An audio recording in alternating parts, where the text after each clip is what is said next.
about good governance, the most important thing that you need to understand is that governance is a concept which was mooted in 1990s, so to say. Previously, we were talking about government and administration. Basically, the if you find uh, the the how the history, the historical roots of governance, you will just you whenever you try to understand a concept, try to find out its economic roots and its political roots. Basically, previously, when we were talking about a welfare state in a country like India, where the philosophy was democratic socialism, that means we also wanted to establish a socialistic society, but through democratic means. That was the basic difference between Soviet Union, or right now the Russia, and uh, the Indian Union. Soviet Union also called itself as federal. Even Russia calls itself as federal. India is also a federal state, but with unitary spirit. But the point is that in the beginning, right after independence, we adopted a planned economy and a welfare state. This is the similar model of a communistic state. Planned economy, the communistic states also had planned economy and a welfare state. So be attentive so that you will be able to understand why today, instead of government, we are giving more focus on governance. And we are, literally, the literal meaning of governance is the art of governing, is governance. Now, the art of governing also was called as, or was named as, administration. Then why are we using the word governance? That is a point you should think deeply as a scholar of public administration, so that you will be able to capture the core theme of a question that is put to you, in the context of 21st century public administration.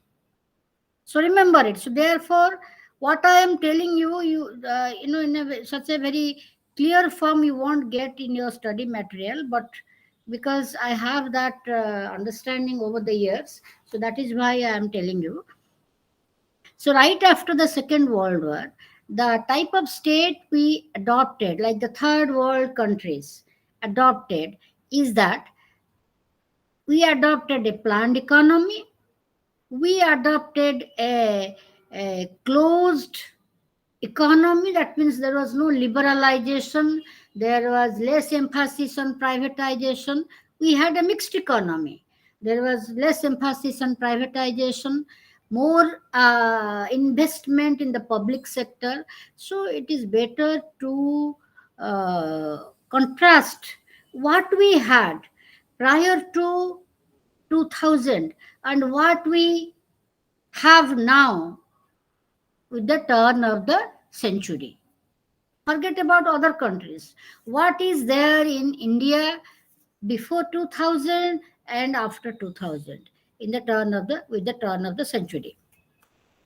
So we also wanted, as a third world country, as a newly independent country, which the country which was spirited with uh, unity of the freedom struggle, the leaders wanted to give everything to their citizens, so that the citizens in their country should not feel alienated, rejected, or dejected.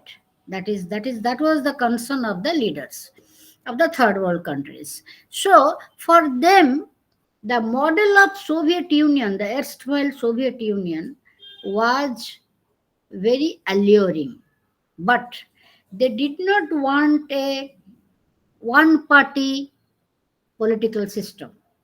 They wanted, they, since they were quite, all the leaders were quite educated, they had the knowledge of the British society because Britishers were ruling us. They had the knowledge of the American society because America is the people of America, the Americans were just like the Indians who fought against British imperialism and established a democracy. So, therefore, what you find is that for the leaders of India, they wanted to develop a state which is a mixture of all good things of the American society or the English society and all good things of the Soviet society. Now, what the part they rejected for the American society, the part of the American society they rejected was that they rejected the idea of giving Philip to the private sector and giving minimal role to the private sector. They wanted a state where the state will have uh, more responsibility in delivering public goods and services to the people. Now, if you are assigning more responsibility to the state, what is the end result? The end result is more power with the bureaucracy, more use of resources, more extraction of resources, maybe financial resources, maybe, mineral resources, maybe natural resources, whatever it is. You are trying to find out mm, a overarching monopolistic state. The state is very powerful with a strong coercive authority in its hand, just like the communistic state. But what is the difference between the communistic state and the Indian state, for example, was the independent judiciary. Now, judiciary was really protecting the people in the beginning years. Even now, also, if you say that the subordinate judiciary is politicized, but people are not yet to believe that the High Court and the Supreme Court is also politicized. They feel that even if in some certain cases, the state High Court, just like, for example, the Gujarat High Court freed 11 convicts in the case of, what is that lady? Mm, Uh, Bilkis Bano. Bilkis Bano, who was affected by the 2002 Gujarat riot. But what happened when she appealed to the Supreme Court? Supreme Court directed those 11 convicts to surrender before the Supreme Court, in 2 weeks of time. So people are yet to lose their faith in the highest court of justice in India. So this is the difference between India and the erstwhile Soviet Union. Now, so what you find is that these monopolistic power of the state, they resulted in, something, they did not change the character of the traditional government. Previously, the ruler, that means the king, was ruling the people. Now, democratically elected ruler is ruling the people. Only difference is that the ruler is elected democratically in every 5 years. People could never distinguish between the previous monarch and the present, the ruler of the newly independent democratic country. They also behaved with the democratic leader similar way as they were behaving with the king. They did not dare to question the authority. They did not dare to complain against the government. In fact, government was also not having any a typical grievance redressal system. See, we never had a vigilance commission prior to 1966. We only had a police force, and there was it was very difficult. People were ignorant also. We never had such a lawyers community who were that strong enough to question the state. Those who were lawyers, they were with the administration like Ambedkar and all these people. So it was really a difficult situation. So similar thing happened with every country. What is the bureaucracy? Bureaucracy means the bureaucracy became very pathological, and no one was there to question them. And corruption, lack of accountability, uh, lack of accountability. The citizens were not given the chance to uh, question. Failure to make a clear separation between public, what is public and what is private. The leaders fail to make a distinction between what is public and what is private. So, what was the end result? There was a tendency to divert public resources for private gains. Failure to establish a appropriate administrative behavior or administrative culture. Please take note of these points. Administrative behavior or administrative culture conducive to development. So what was happening? Arbitrariness in the application of rules and laws. Rules and laws were there. People use those rules, and the bureaucrats use the rules and laws the way they understood it. Excessive rules and regulations, uh, which obstructed the innovativeness of people, and it encouraged corruption, which the thinkers named as rent seeking. That means every employee was getting salary, but ଗୋଟେ କାମ କରିବା ପାଇଁ ସେମାନେ ନିଶ୍ଚିତ ଭାବରେ କିଛି ନା କିଛି kickback ନଉଥିଲେ. Priorities, when you have a digital governance system, you feel that there is less corruption. Priorities inconsistent with development, resulting in misallocation of resources.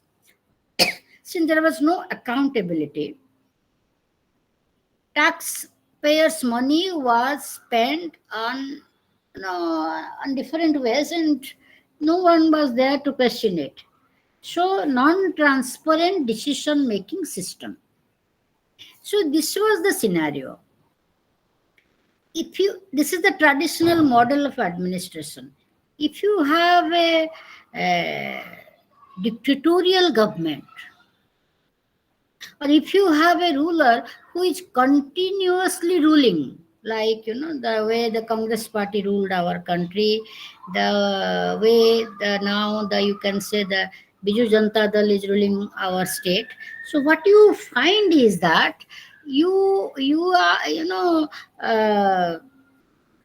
there is lack of transparency in decision making, and excessively it is you do not find any difference between public interest or private interest. So it's some sort of private interests peddled into public. So if you have a more dictatorial, there is a military dictatorship, or a ruler is ruling for a longer period. So what was happening is that even the ruler, they controlled the source of information. They played with the data. They did not respect rule of law. So that resulted in bad governance in any state. So in towards the late part of 1980s, as I had told you, the governance was interpreted was the art of governing, means administration. So the the country, the sub-Saharan African countries, which took loan from the international institutions, they failed to repay their loan. They were in a bankrupt condition. So the World Bank named it as crisis of governance, a crisis of governance. And in 1992, therefore, World Bank came out with a document, Governance and Development, and defined governance as the manner in which power is exercised in the management of a country's economic and social resources for development.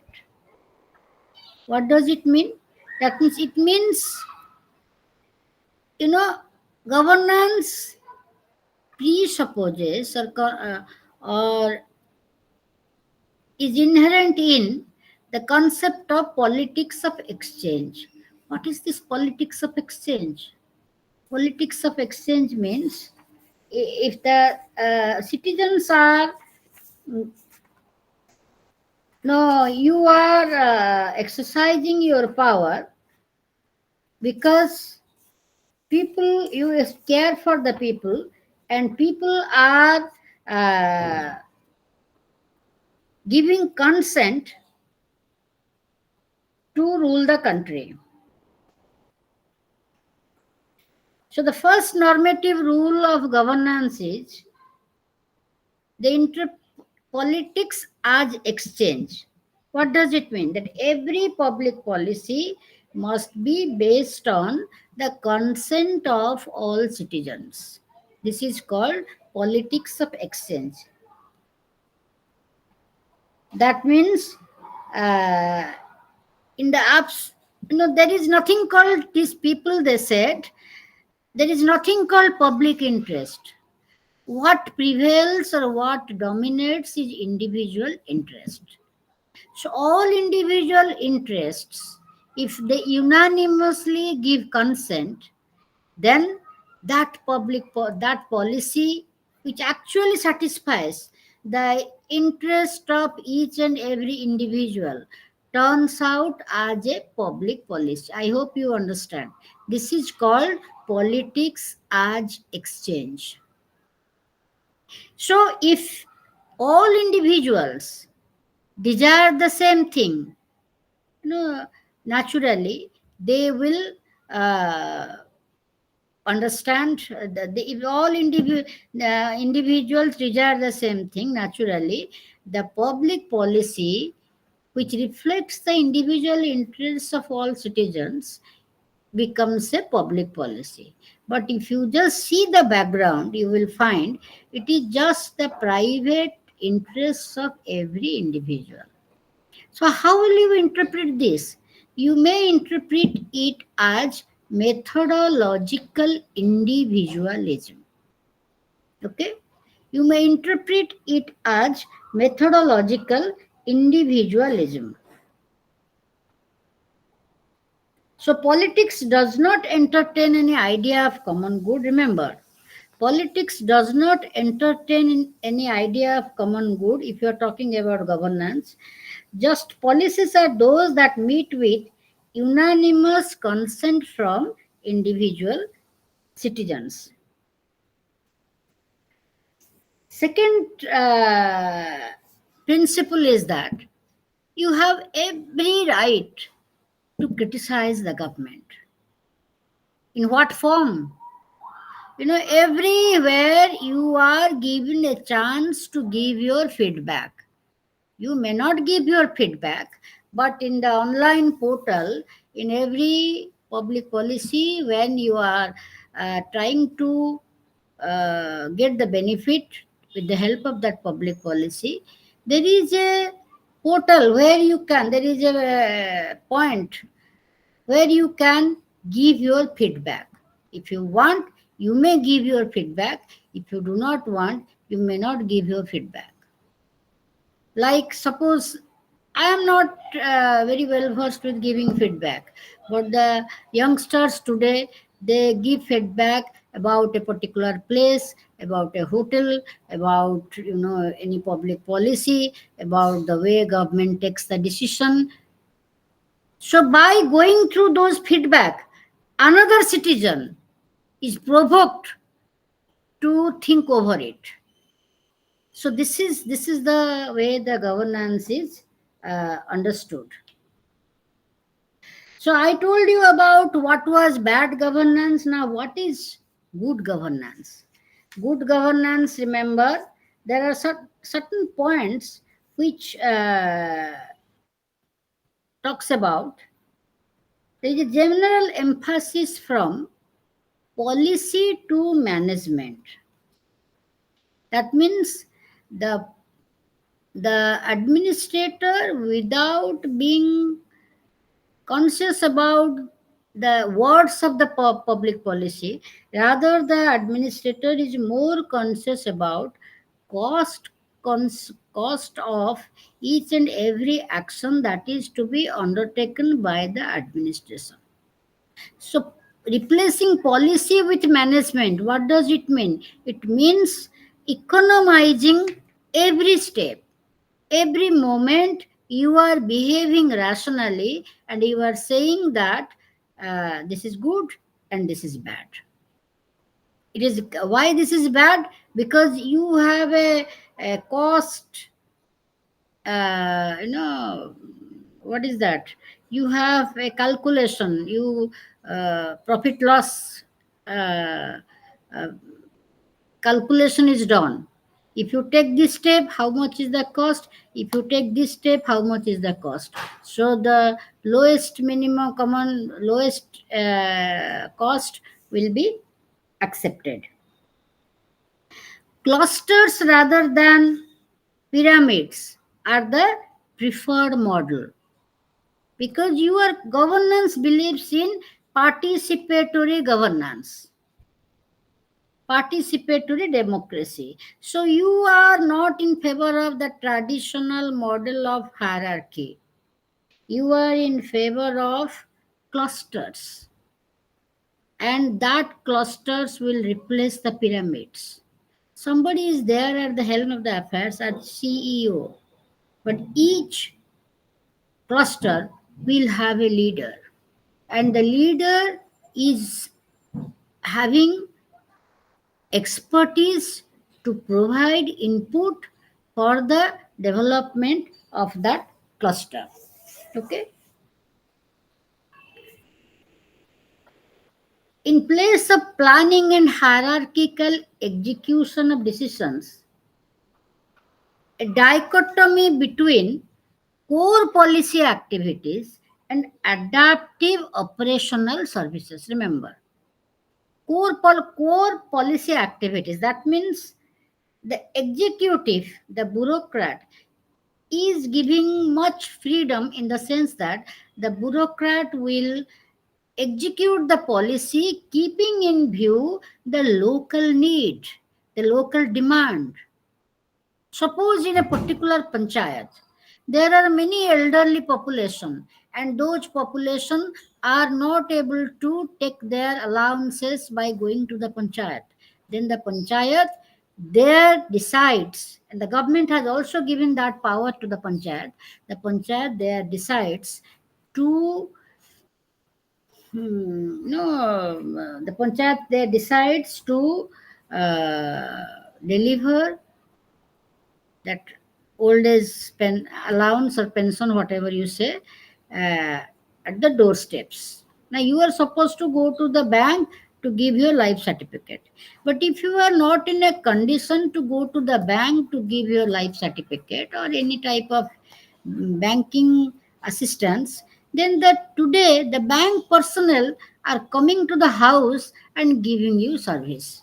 So this is the finest example of adaptive operational services.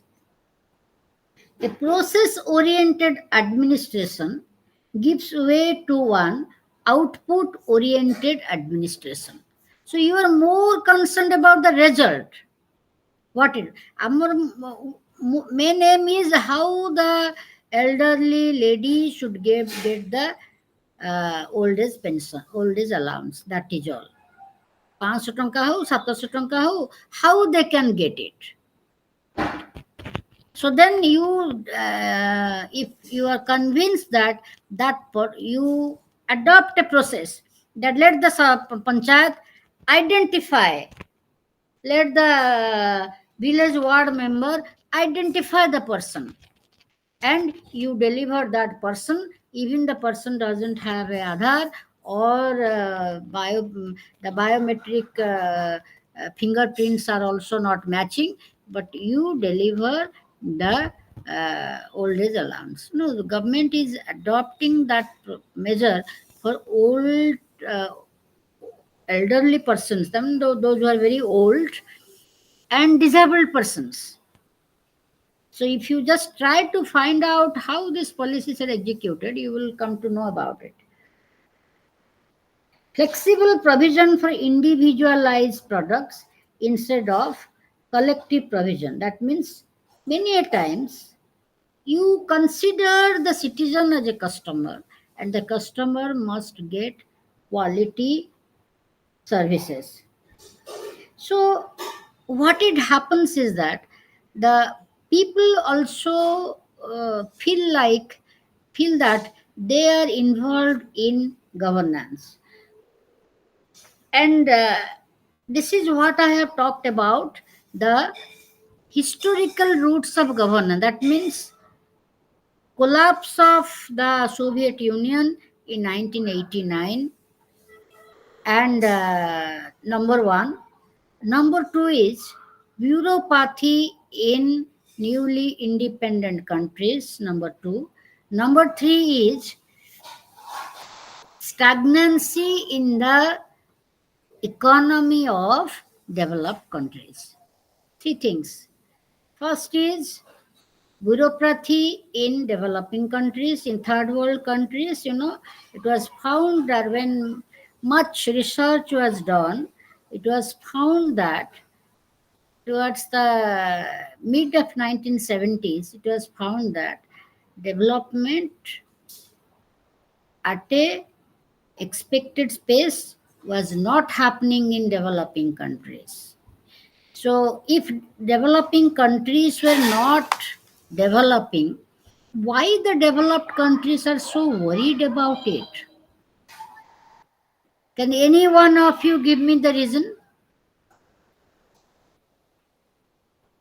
In 1950s, 60s, why the developed countries were worried about the lack of the lack of pace in the development in these third world countries?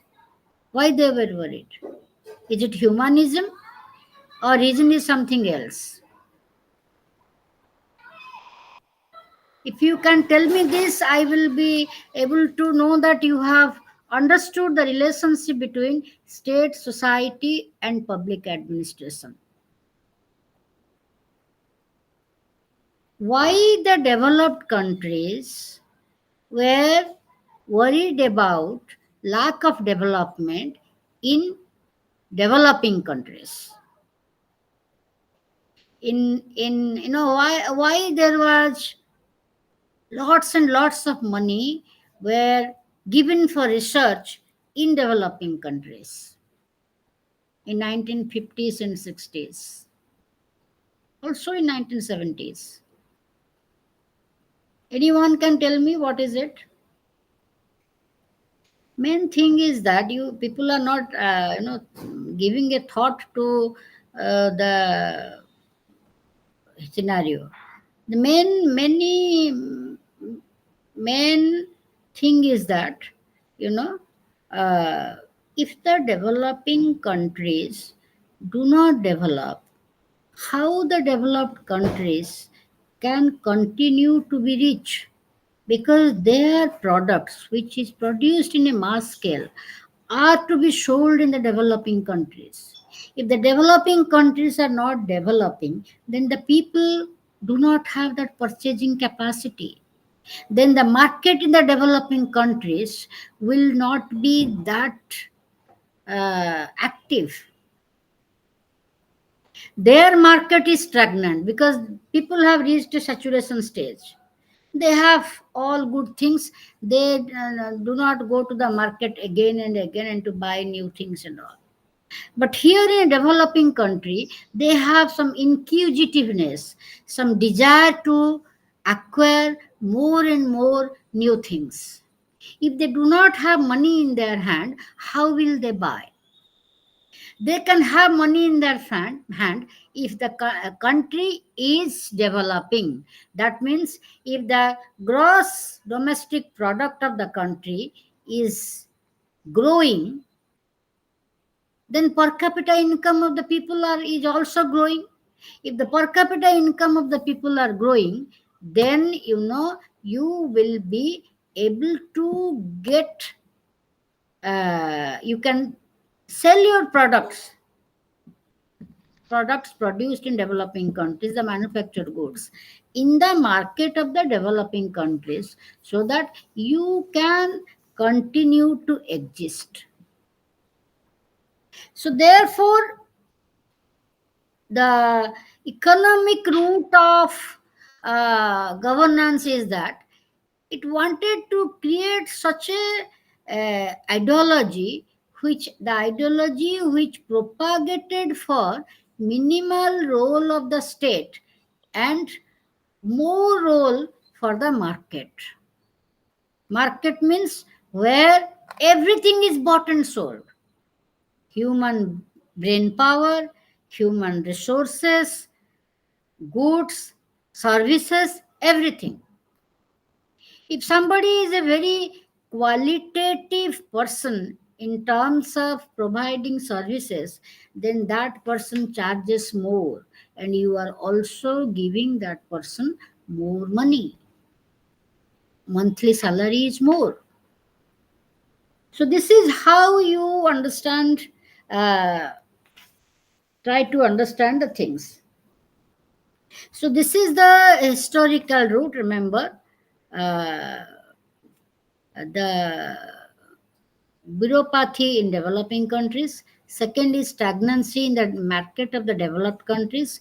Third is the uh, backlash of the monopolistic state, because Soviet Union, which was giving everything to the people, to its citizens.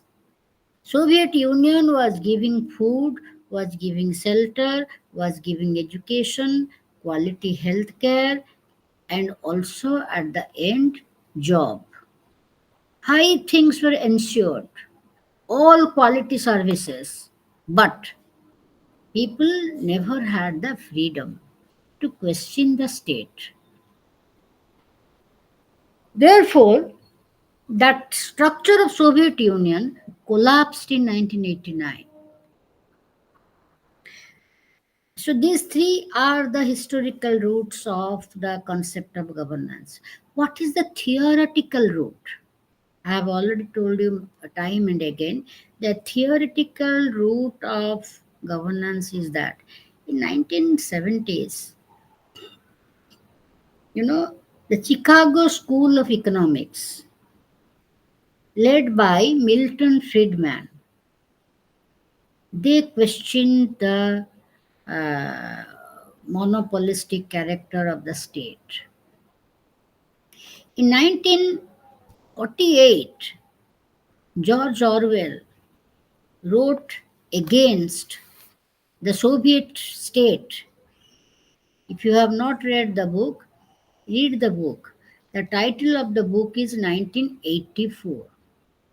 In 1948, George Orwell uh, predicted that the day will come, and that day is 1984. That year is 1984, when the Soviet Union, the big brother, will collapse. That happened in the process started in 1984, but that reached the climax in 1989. So Milton Friedman in 1970s questioned the Chicago School of Economics. They questioned the Keynesian theory of welfare economics. They said if you continue to provide welfare services to the people, then the people will not be self sufficient, people will not develop their capability. So, if you want to develop the capacity, you liberalize the economy, then you have to minimize the control so that innovativeness of the people will be will grow. Similarly, some Austrian uh, philosophers like Friedrich Hayek, they also questioned the way justice was understood. They said giving uh, with by using the taxpayer money, you are giving services to public goods free of cost to some people. That means you are doing injustice to some citizens. You are not if you consider politics as exchange, then you are not giving proper service to those who are paying more taxes. So this is the neoliberal ideology. You can say this is the neoliberal ideology is the theoretical root of governance. So what you find then, the you have to, so then if we compile everything, what we find as governance, what World Bank said, I will tell you what is there in your book. But what is it? Simple: administration plus managerial arrangements. That is all. If you clearly understand it,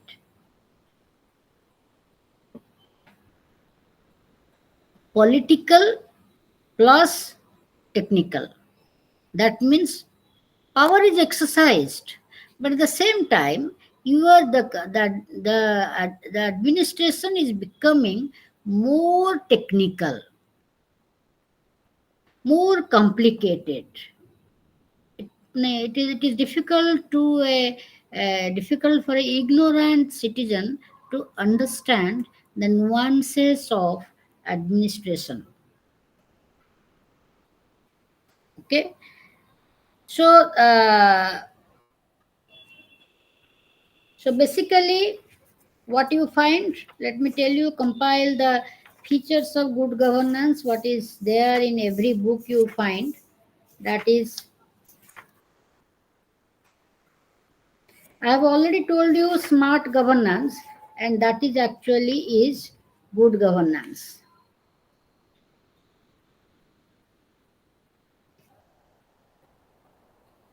The governance system should be participatory. First requirement of governance, which is different from government, is that you draw the people into administration.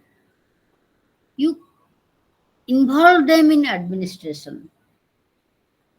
So participation needs to be informed and organized.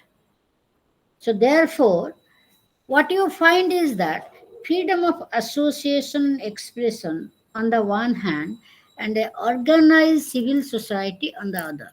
Therefore, in the next uh, unit you have civil society. So organized civil society on the other. That means people should have that courage and that knowledge how to interrogate the administration. You are not questioning the state, but rather you are interrogating the administrator.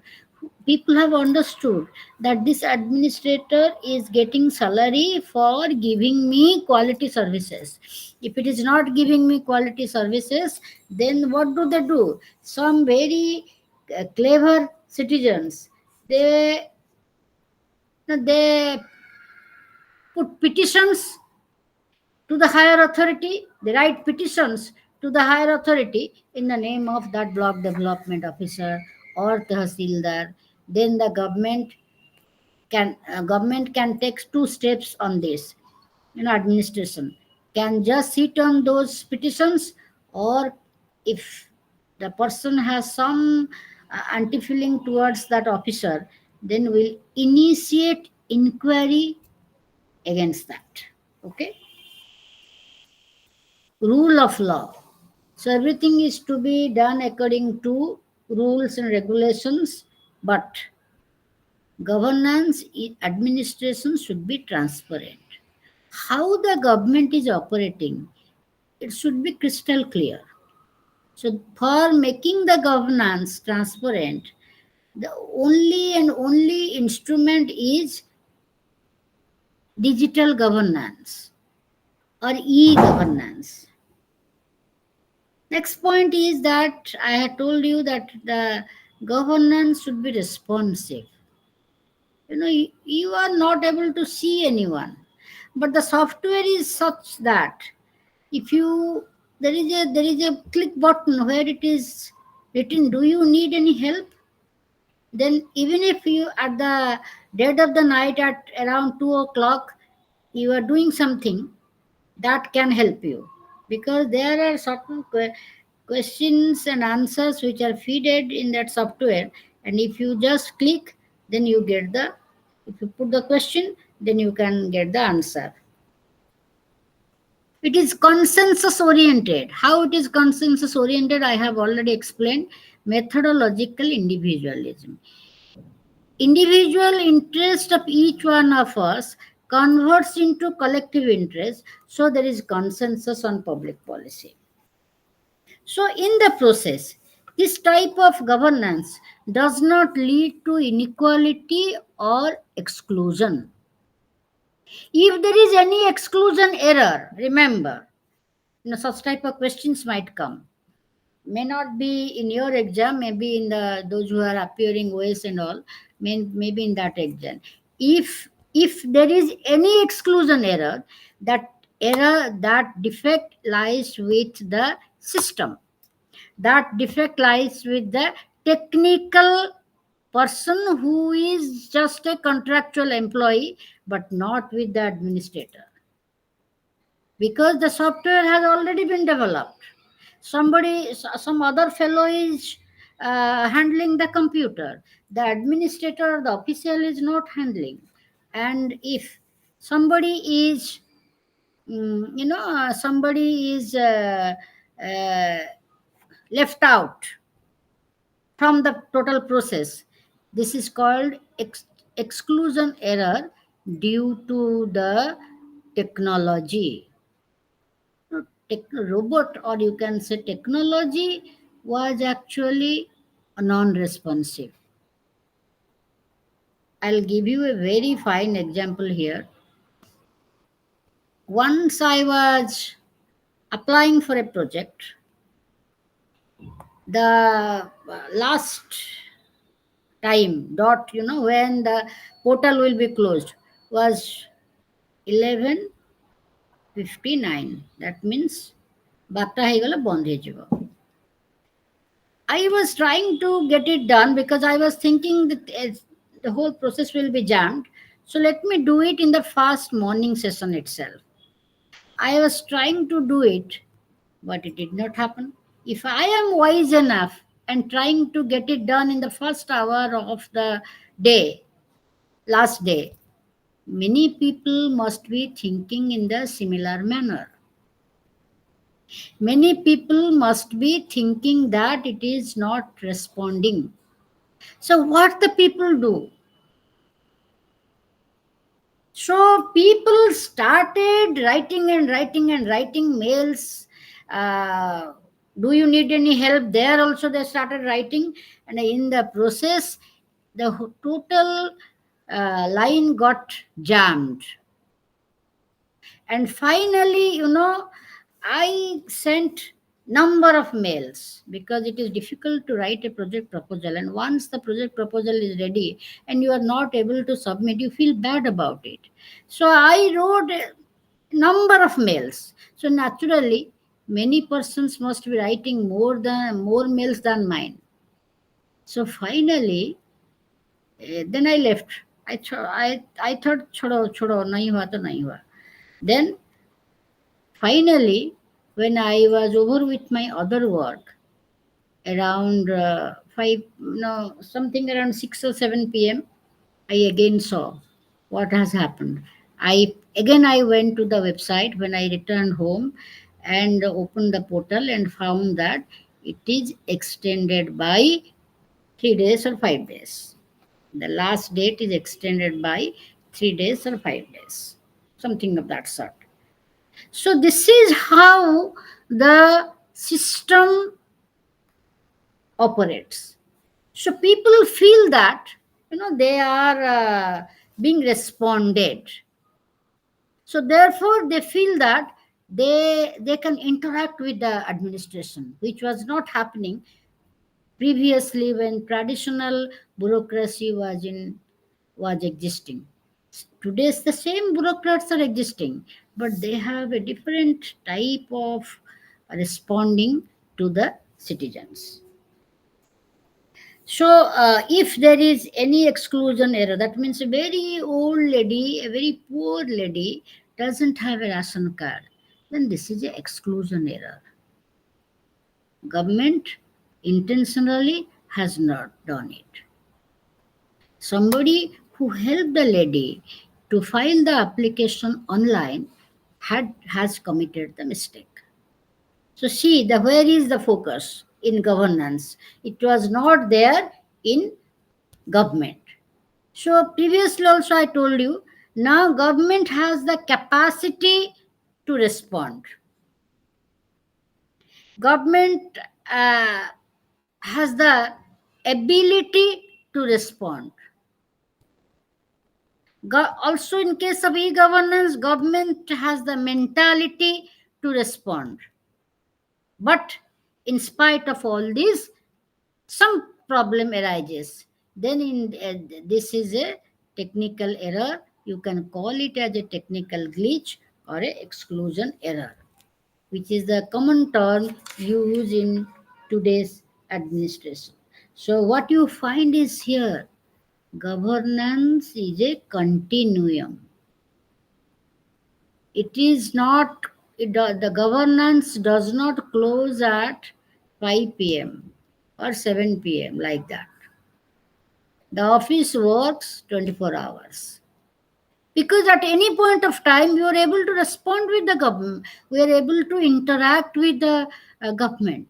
The agency, the public institution, is capable of interacting with the government. And this is, in fact, new public management. Time and again, I have told you what is new public management. This is, in fact, is new public management because it is a mission-driven administration. What is the mission? The mission is to promote participatory governance, and every time you are able to participate in the governance process by giving your feedback, by interrogating with the administration on the e-portal, through the e-portal.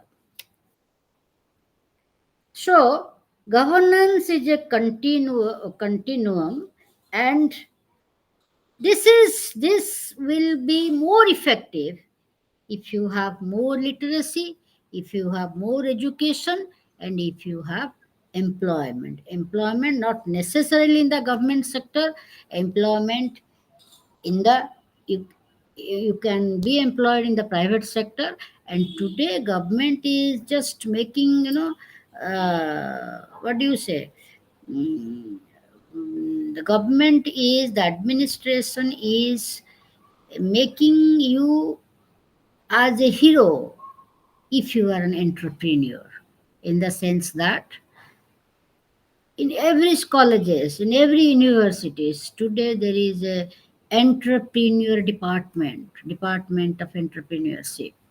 What is the main aim of this department of entrepreneurship? Now today government is saying, responding in this way, that population is increasing, how to give employment to so many people. Even the private sector, there is a cross cutting measures, so they employ less or give very less salaries today. Engineer is getting 10 to 12,000 per month in a city like Bangalore. So how to manage the show? So there the government administration is saying, now be an entrepreneur. This is actually more useful, because if you become an entrepreneur, you can give employment to many. You become an employer in a post-modern 21st century. There is more, you are more able if you can become an entrepreneur and can employ some persons. So government is saying that startups. Government is ready to give you 10,000 to 10 lakhs also interest free loan for establishing startups. So I hope you understand the concept of governance. But however, let me tell you in the context of governance some very interesting things that I must tell you. The interesting thing is that, like, many people say, yes, good governance is not a new concept. Many Indian authors say good governance is not a new concept. Long, long back, in ancient days also, we talked about Sarve Bhavantu Sukhina, Sarve Santu Niramaya, Sarve Bhadrani Pasyantu, and Ma Kaschid Dukkhavag Bhavetam. That means that is a good state where no one is sad, everybody is happy. So people say that in all third world countries, this governance is a Western agenda. They do not mean, they do not intend to introduce better administration in third world countries. Rather, they are only interested to open the market of the third world, to open the economy of the third world for the developed countries, because they are in the developed country, their market has reached a stagnation stage. If the market is stagnating, then there is no scope of investment, no scope of competition. No one is doing anything. So what to talk about competition? So it is better to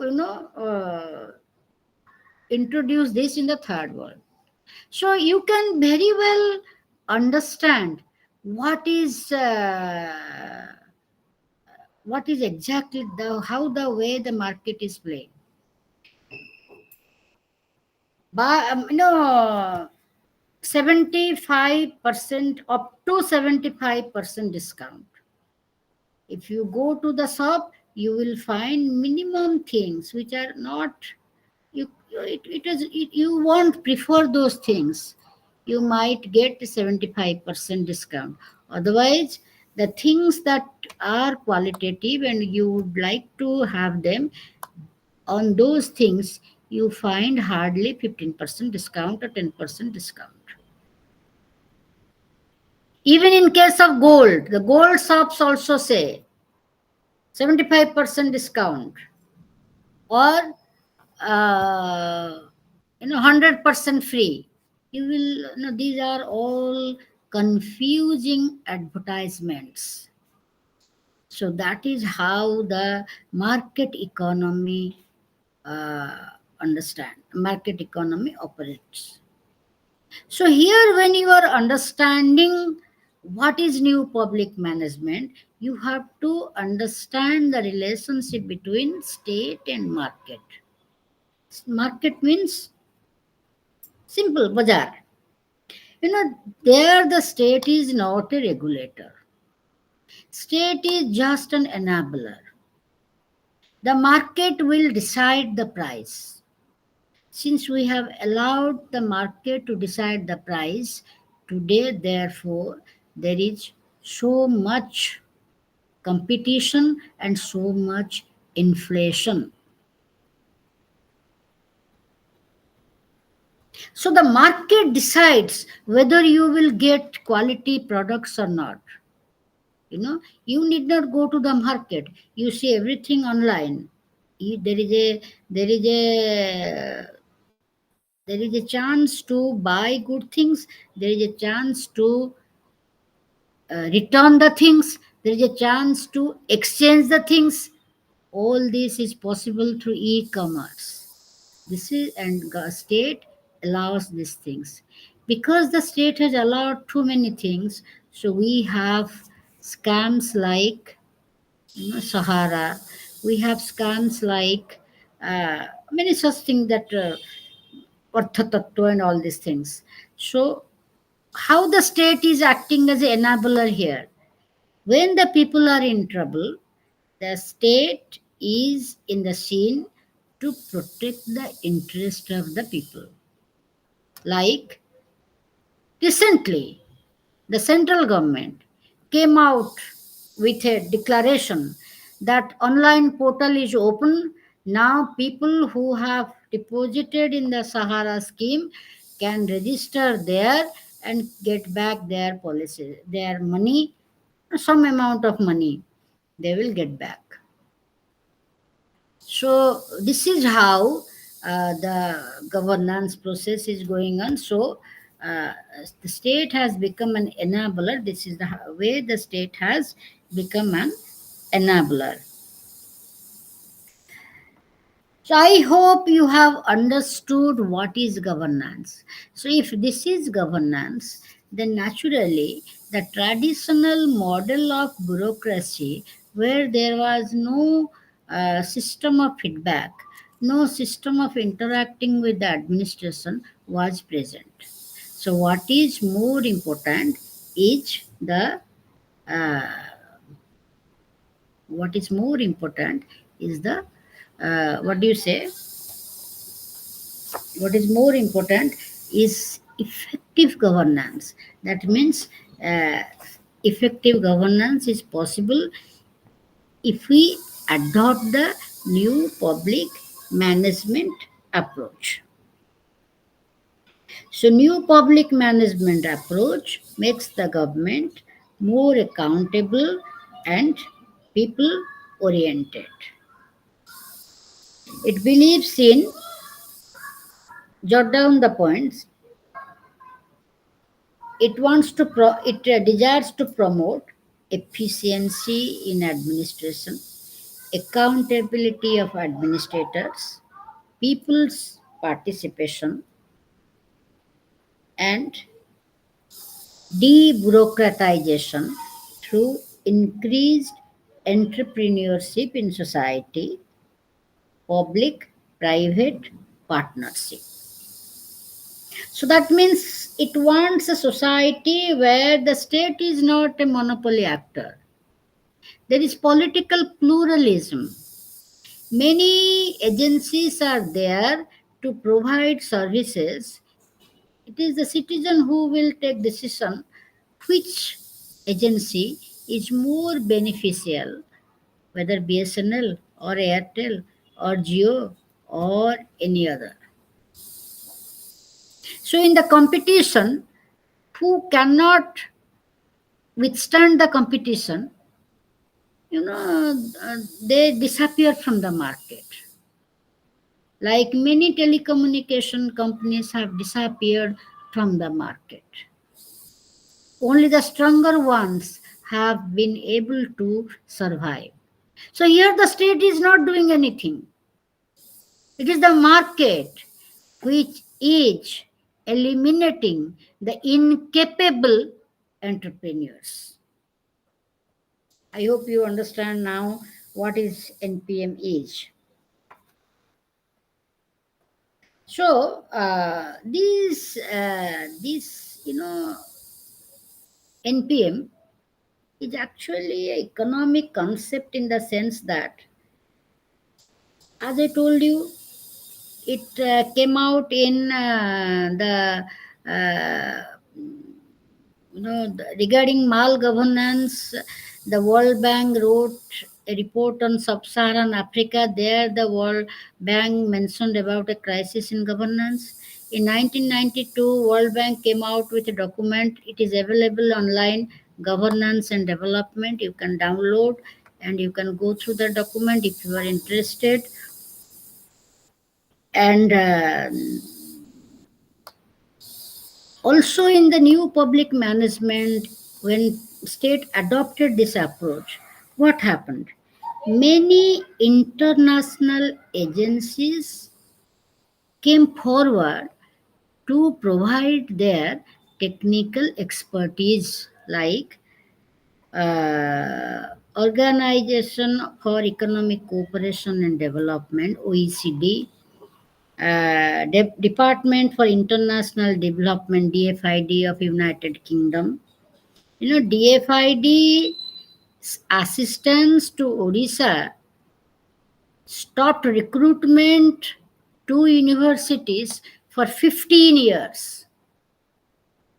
For 15 years, recruitment to universities in Odisha were stopped from 1995 or 1994 to 2009. For 15 years, no recruitment was done to the universities of Odisha, also to the colleges, because the um, the DFID said that since the economy is in a very hopeless condition, you cannot recruit further permanent employees. You have to manage with contractuals or temporary employees. For 15 years, DFID imposed that regulation. And also UNDP, United Nations Development Fund.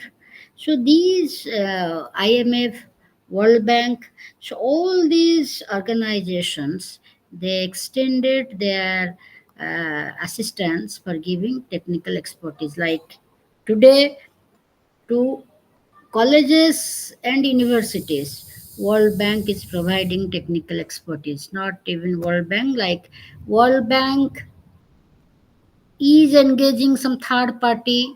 It may be Price Water Cooper House, or maybe other PNG, whatever it is, and they provide the technical expertise to the faculties in colleges and universities to develop the institutional development plan and other things. Just remember, there is also a concept called Washington Consensus.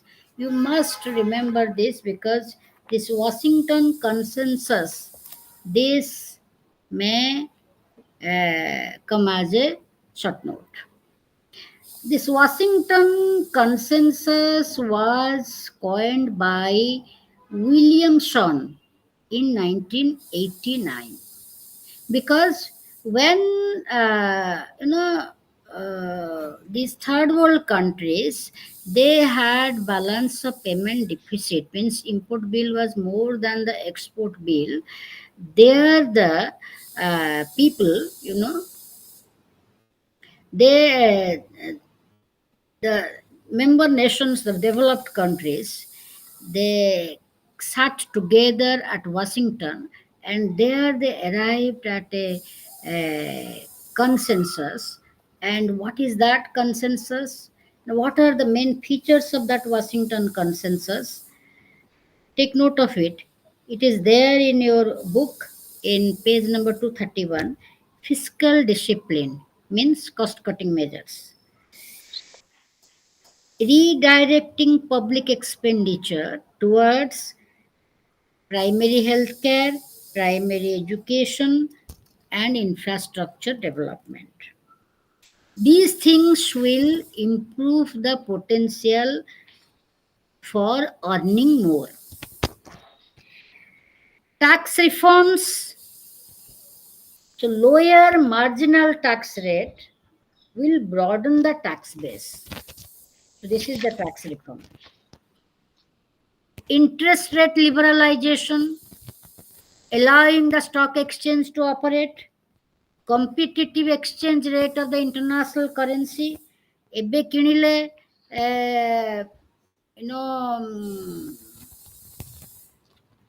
US dollar ଯଦି 80 ଟଙ୍କା, ଆଉ ଘଣ୍ଟାଟେ ପରେ କିଣିଲା ବେଳକୁ ସେଟା 85 ଟଙ୍କା ହେଇଯାଇଥିବ, ବା ହୁଏତ ସେଟା କମିକିରି 78 rupees ବି ହେଇଯାଇପାରେ.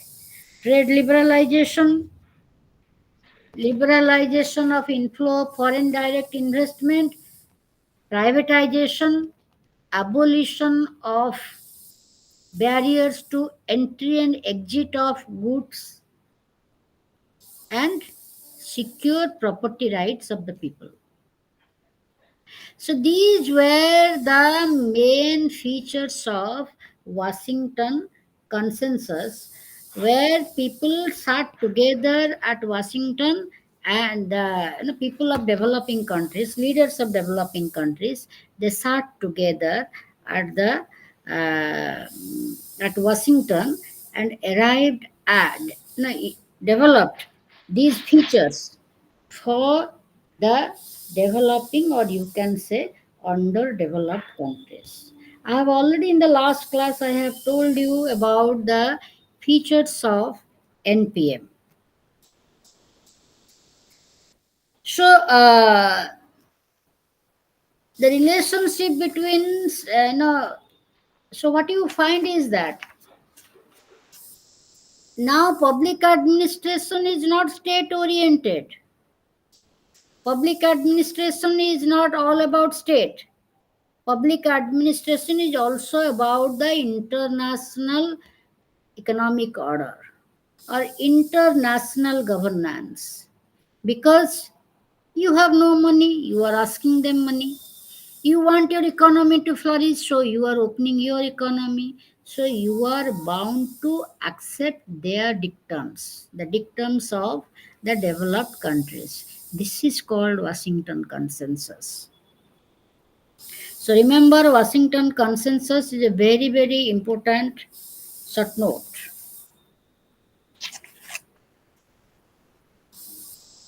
So what is the relationship between state and market or business process re-engineering?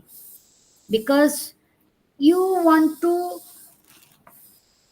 convert the administration into a business unit, not for profit sake, but for giving quality services to the people, higher quality services to the people. So what it is, customer is placed at the center, what the people need, result oriented. Organizational barriers are broken down by increased decentralization. Like the as I told you, the 21st century administration is giving more burden to the middle level bureaucrats, which are called as the street level bureaucrats, who are coming in contact with the people. Work processes are designed to suit the organizational goals. Role of the leader or the manager as the guide who facilitates, coordinates, and inspires entrepreneurship amongst employees. So, what is more important is entrepreneurship. Decision making has to come from the local level, bottom up approach. And how decision making will come from the local level? If there is free flow of information or appropriate information system. if the people who want to take decision can get the information in the click of a button, that means everything should be there in the online portal. And what is BPR system, business process re-engineering? The most important thing is that it is performance appraisal system is to be revamped in a manner that productivity and profits are linked to business. That means if you consider it in the context of public administration, what it is, no government agency, no public agency today, whether it is public sector or any government agency today, should bear any loss. And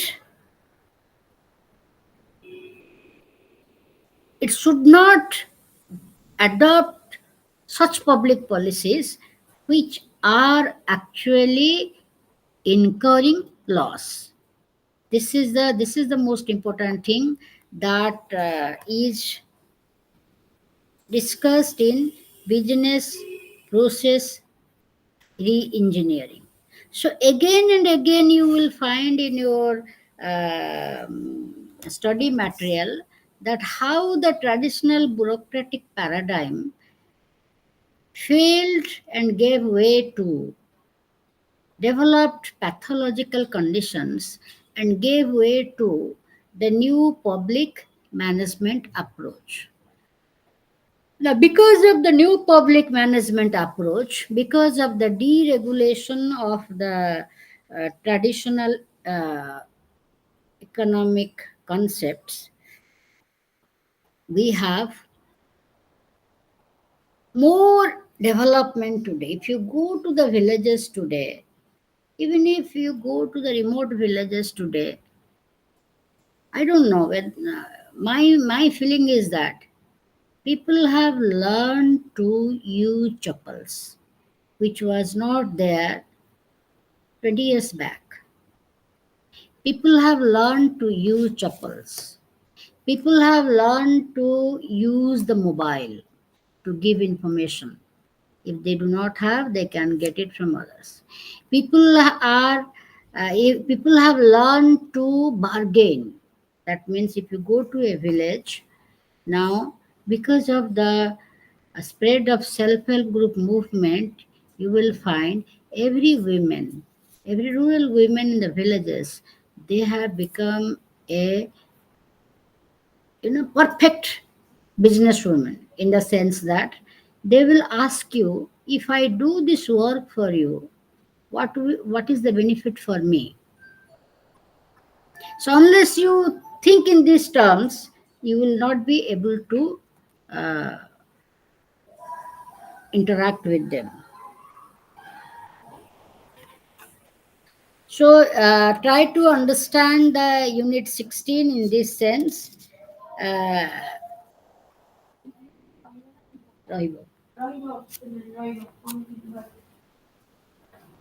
okay, so this is how you understand what is important in this unit. The business process re-engineering can come as a short note. Washington consensus can come as a short note. Even uh, you can get a long question on state and market, the relationship between state and market, the relationship between the relationship, I say the about new public management approach. Here in the questions are not, they have not given questions actually in your study material. They have given some activities like graphically trace the theoretical foundation of NPM on a chart paper. What is the theoretical foundation of NPM? It is the neoliberal ideology. It is the the good governance parameters. That is the theoretical foundation of NPM. So I have tried my level best to make you understand, but you need to go through it in a better form. And if you want to understand governance in a much, much better way, you can read Mohit Bhattacharya's book or uh, Bidut Chakravarti's book, Bidut Chakravarti and Prakash Chand, Public Administration in a Globalized World. This is the book. Public Administration in a Globalized World. Okay. So there is nothing bad in good governance if the quality of life of citizens, if good governance means if improving the quality of life, why people are critical about this good governance discourse? As I told you, some consider it as a Western agenda where the Western nations had the intention to uh, open the market and economy of the developing countries to themselves. That was their interest. But besides that, if we are interested to understand the features of good governance, overall through prasasam, so nothing, in a better form also you can understand, like improving the quality of life of citizens. Naturally, this is good.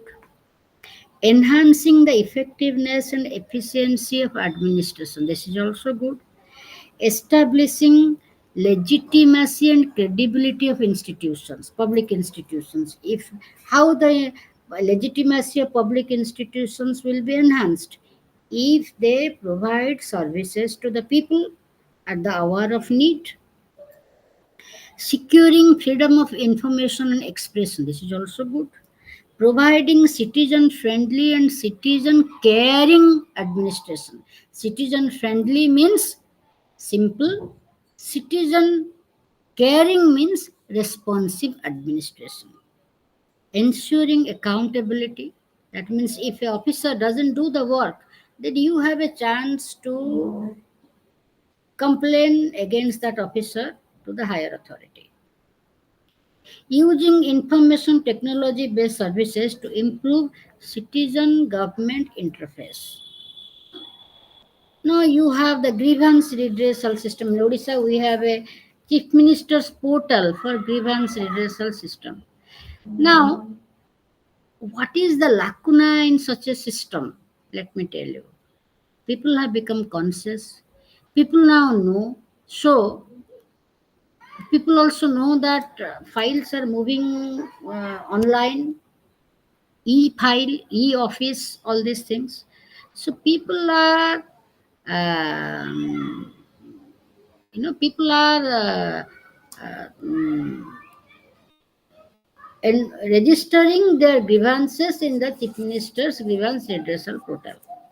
The number is so huge that you get the answer to your grievance in 3 years or 4 years. This is my experience. I wanted to know how the grievance redressal system is operating. I'm not criticizing the system, but the administration should develop its capability to respond to these grievance redressal systems. If you go to the grievance redressal system, it says that your file is with this and this department, but that file does not move from that department for months together. This is the citizens grievance redressal, chief minister condition of the chief minister's grievance redressal portal in in our state. Improving and enhancing the productivity of employees. That means today second Saturday and fourth Saturday is a holiday. The government introduced this thinking that it will enhance their productivity. And state is not the monopoly, not the only one service provider. There are multiple service providers, there are multiple forums where the people can discuss, deliberate, and they can get their services.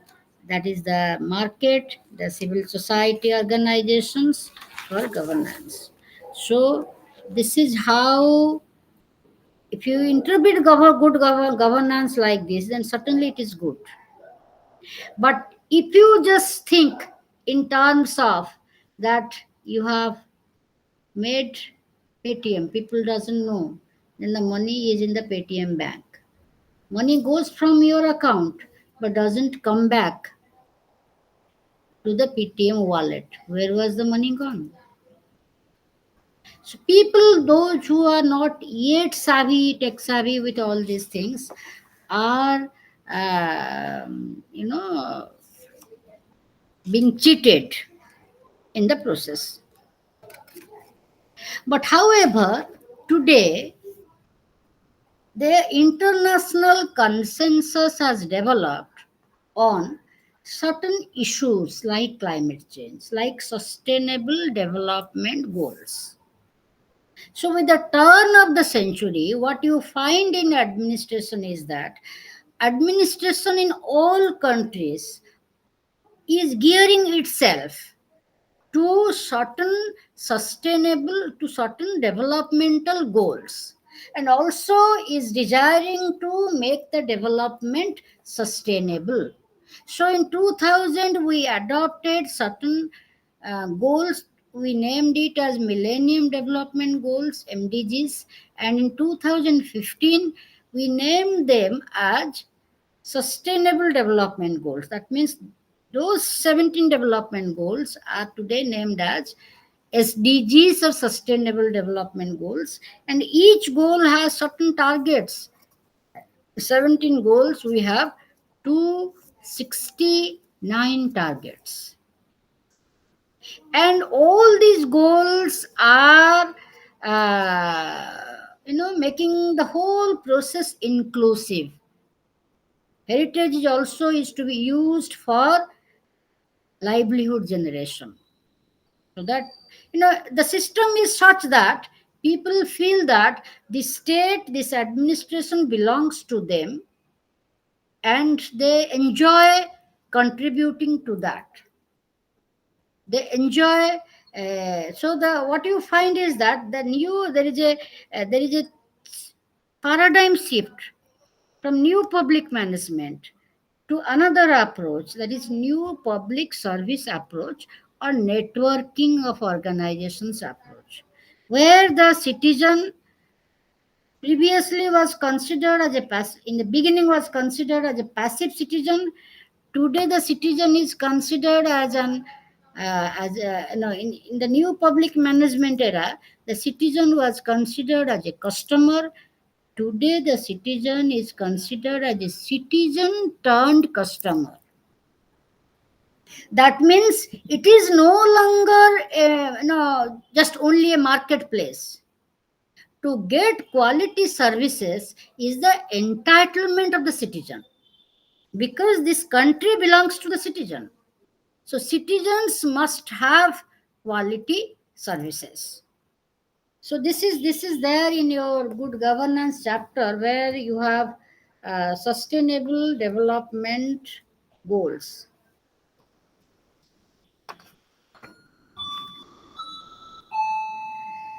Governance for sustainable human development.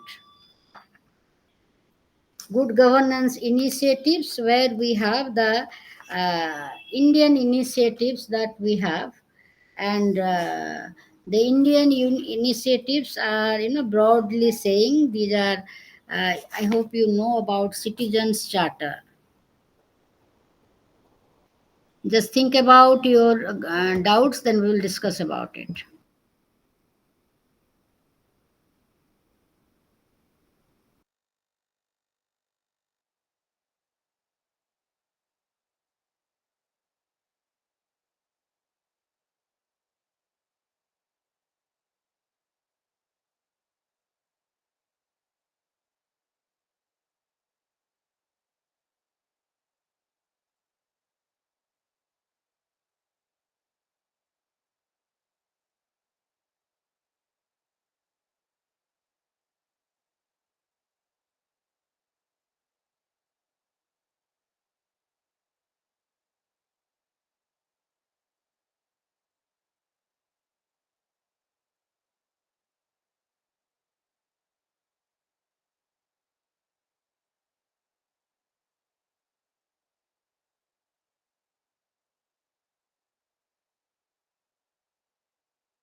No doubts.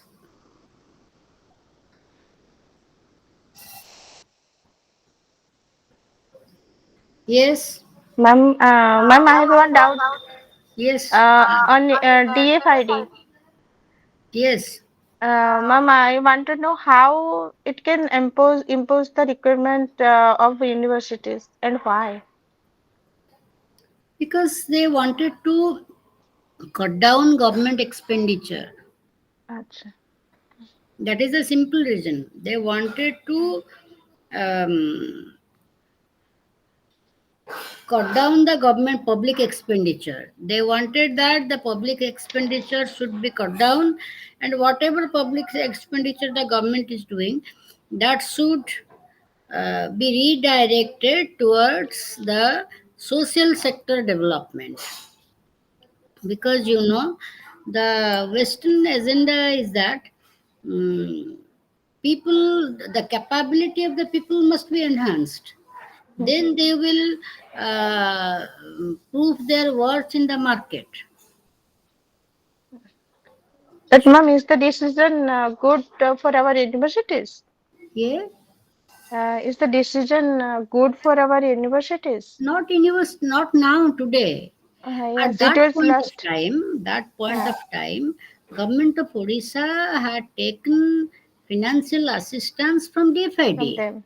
Acha, that's right. So if you take my intention of telling this is that if you take financial assistance from Hmm. whether World Bank Yes, ma'am. or International Monetary Fund or Hmm. UNDP or DFID, then they impose certain restrictions on your administration in terms of expenditure, in Mhm. terms of regulations.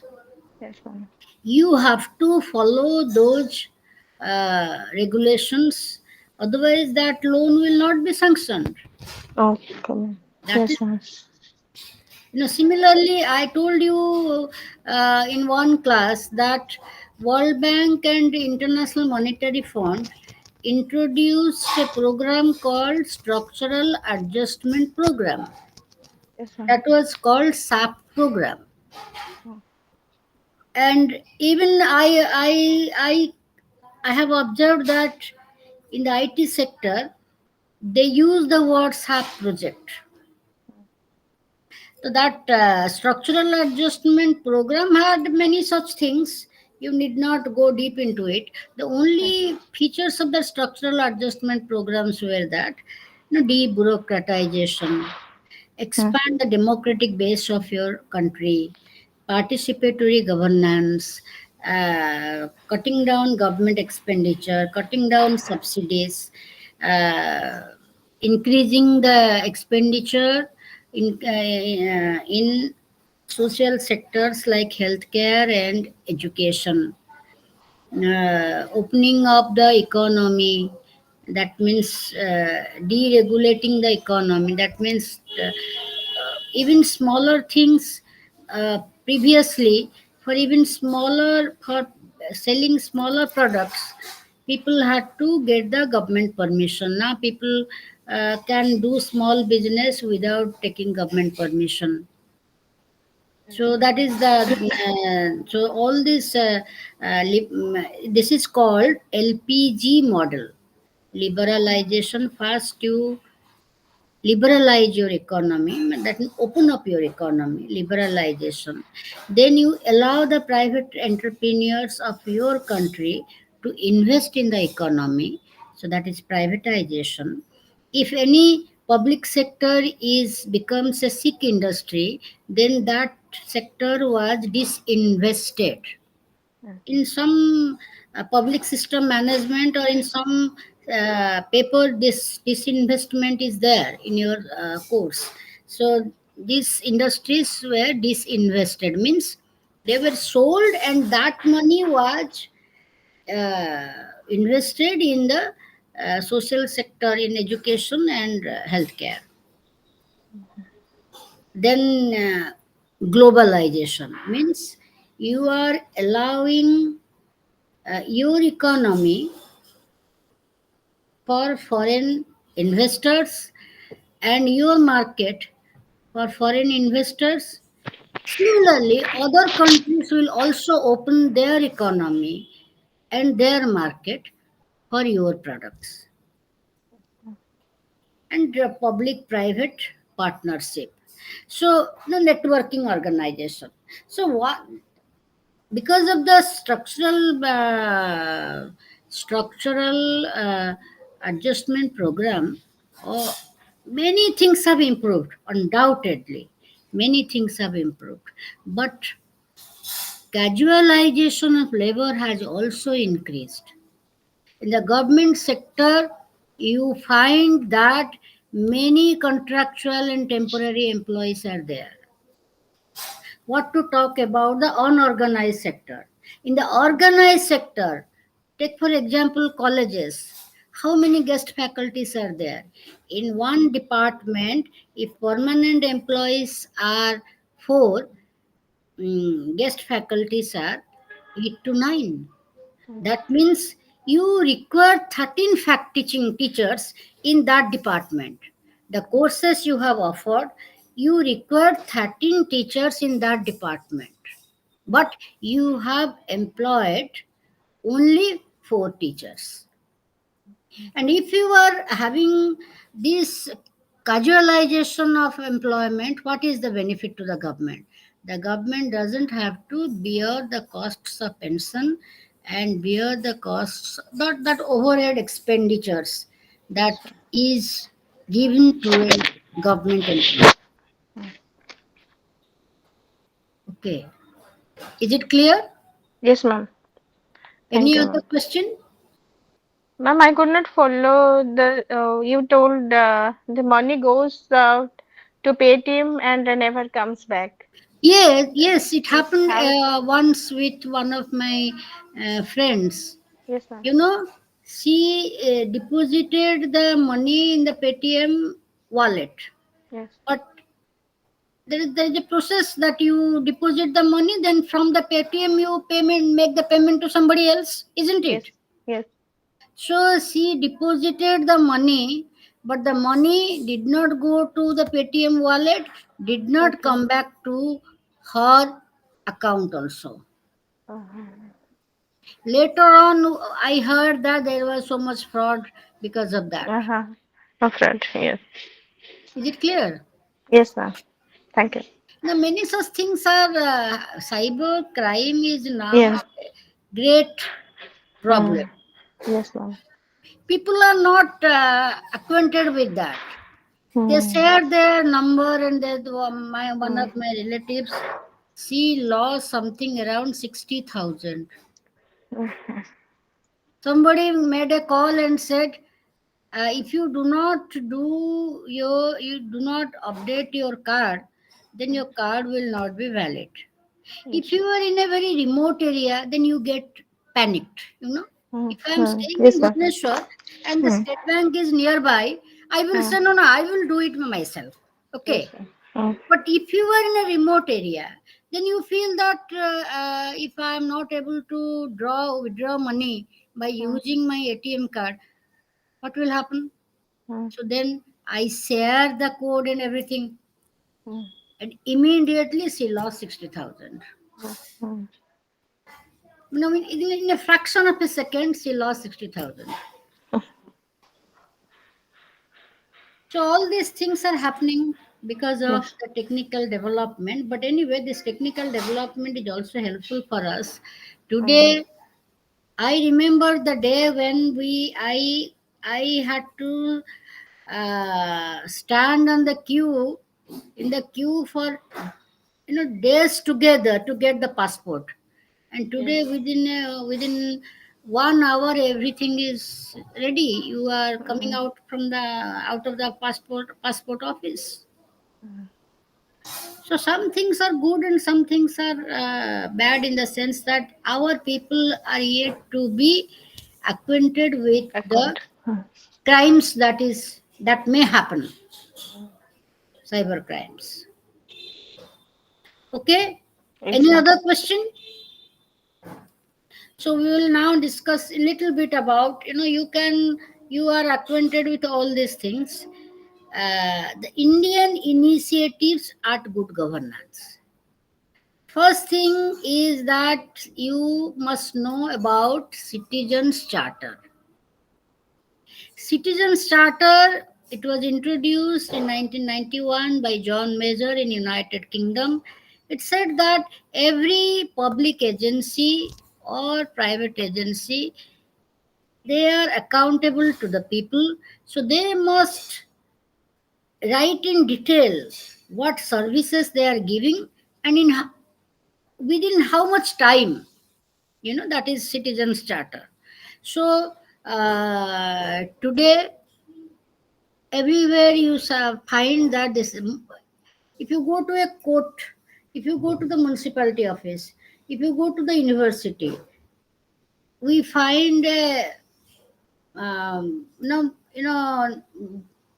signage, Mo Sarkar, in Odia language. It is one type of citizens charter for government of Orissa.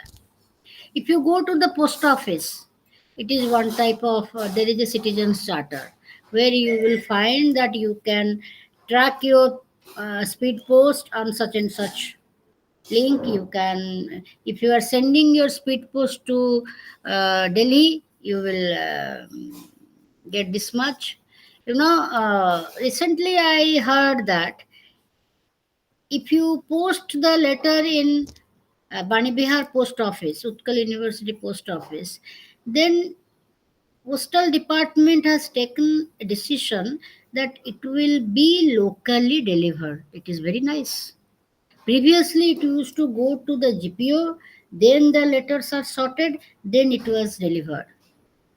But the post office has taken, postal department has taken this decision, then it is true sense of the term use of new public management approach. Okay, so we have a robust information system. Every, you know, I don't see that Odisha has developed a robust information system, because if you go to any district, whether the district will have a good uh, website which gives all informations, it depends on the collector's mindset. Undoubtedly depends on the collector's mindset. But if you compare the websites of different districts, you will certainly feel the difference in case of certain districts. So information system, flow of information is very important, and there are different ways by which we are able to enhance our capability. That means today there are so much opening uh, before us that we can engage ourselves in multiple trades, or in multiple trade and commerce. You have a job, alongside you have a business, you have something else. If you know the art of doing it, you can do it, because the economy, the market gives you many opportunities. And also we have today something called that is, target, or even for the public sector banks, you have uh, performance appraisal system, that today even the public officials, they have a target before themselves. By using information technology, we have brought radical changes in our administration or providing services to the people. Right to information undoubtedly has changed the administration to such extent. There you won't find uh, in files, unthoughtful notings, because files are also subject to the provisions of right to information.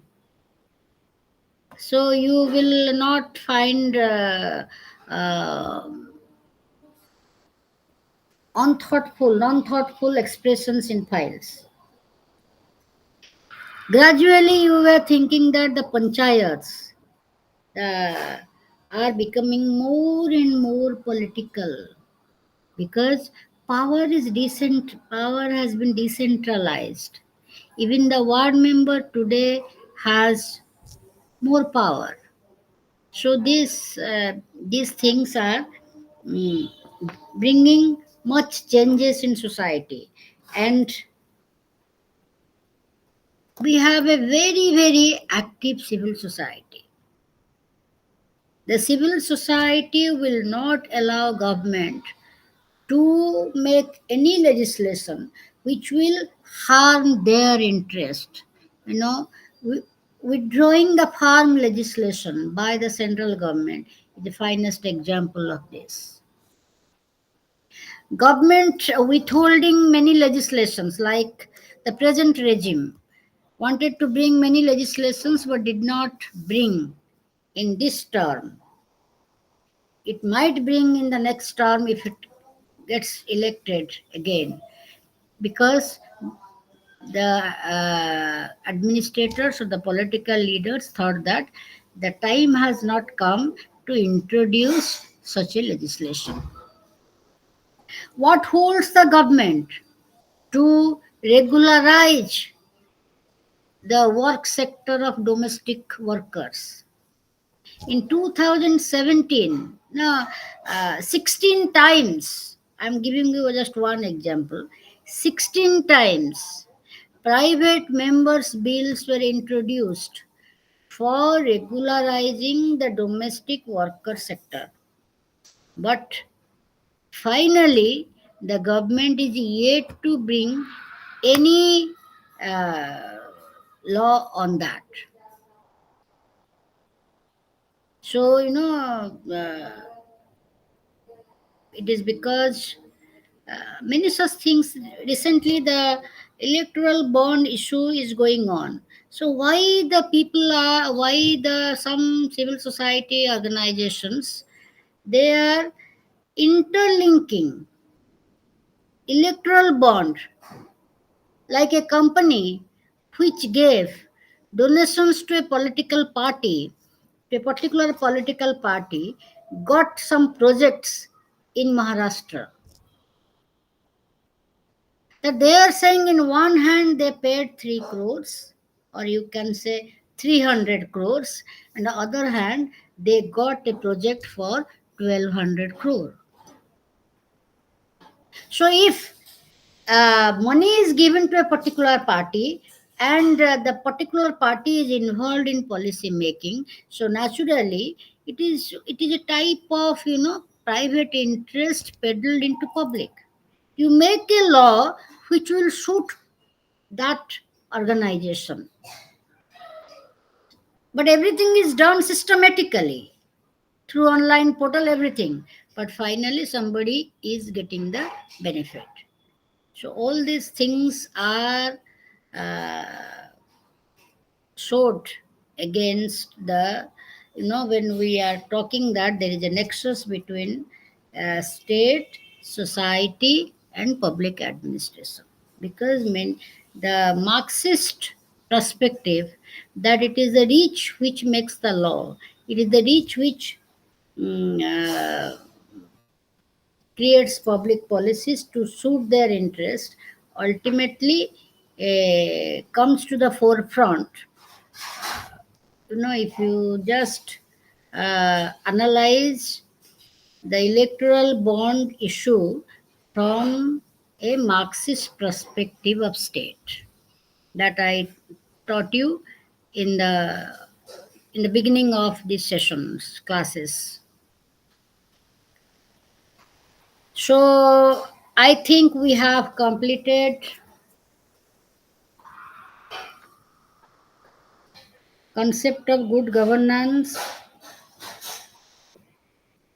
Tomorrow we have 4 units. which are not very not like there is nothing very new in the governmental institutions towards reform, legislative reform, all these things. So what is more important is growing role of civil society organizations and ethical concerns in public administration. These two things I will deal tomorrow. In fact, I will deal with the all four units, but these two units are very important. You must know what is civil society. What is the origin of civil society? If you come to the class with little preparation, I'll be happy, because that will help to understand the concept of civil society. Okay.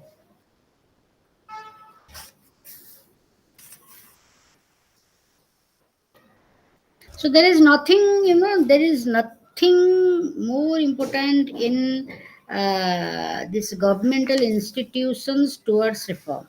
You all know about it. What has happened in the legislative system? What has happened in the administrative system? What has happened in the judicial system? What has happened in the administrative system, you will be able to know when we discuss about ethics in public administration. And what had happened in judicial system, you you know it very well. Today we have more democratic uh, democratization of the judicial system. You have live sessions of Supreme Court as well as High Court. It is a learning experience of lawyers, fresh law graduates, as well as it is drawing legitimacy for the people.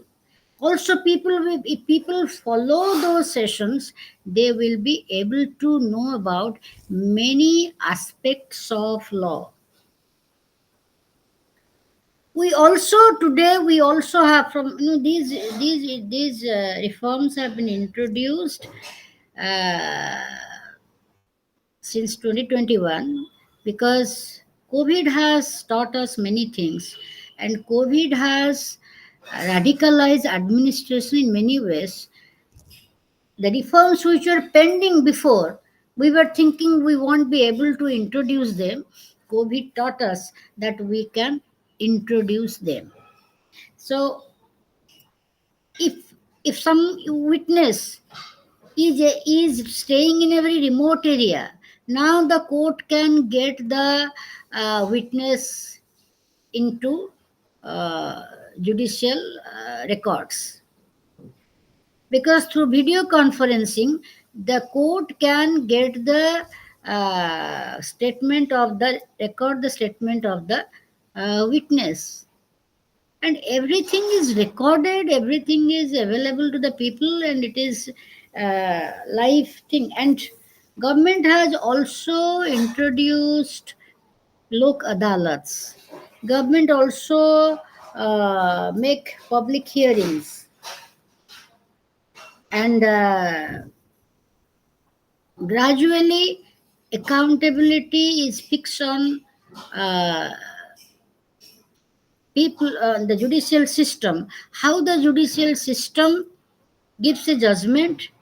Then there is the chance to that somebody else, if you make a review petition, another judge will say that judgment is wrong. No, these things might happen sometimes also. So uh, I no time to deal with this. It is a very easy chapter. You can go through it. The legislative reforms, like there are proposals for state funding of political parties, because political parties run a parallel economy. Also, we are trying to think about representative legislature, because many times we see that if we have since we have a multi-party system, if we have 16 political parties, because number of political parties are increasing day by day, if you have 20 political parties, then the uh, voters are divided into 20 parts. That means uh, the winning candidate is getting only one, one part of the no, 20%. If the 20 political parties, then the winning candidate is only getting a little more than 5% of votes, and this is a minority support, but making public policy for 100% people. So these things are pointed out, where we have so we say that we need to have a more representative legislature which will represent all interests. We introduced the anti-defection law in 1985 to have stable coalition governments. The anti-defection law is inserted in the constitution in Schedule 10 of the Constitution of India. We have also introduced committee system, departmental standing committees. Departmental standing committees inspect, inquire about the functionality of the public sector. We have also different, strong committee system makes the legislature more effective.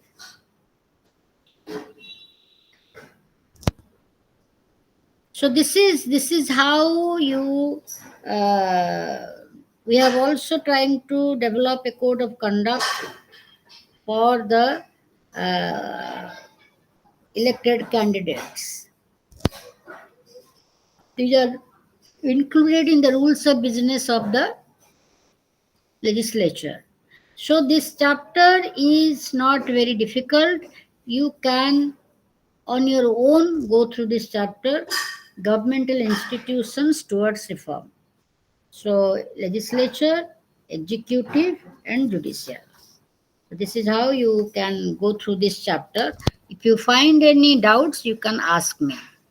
So far as administrative, uh, so far as the administrative reforms are concerned, I have already mentioned those things, and we can also discuss those while discussing about ethics in public administration. Okay. So you have asked that how will you get the recordings? Please contact Yes, ma'am. your regional office. I do not know. Okay, ma'am. Okay. So thank you. Let us Thank wind you. up the class. Tomorrow is the last class for this paper. So please come with preparation. If you have any queries, any doubts, you can ask me.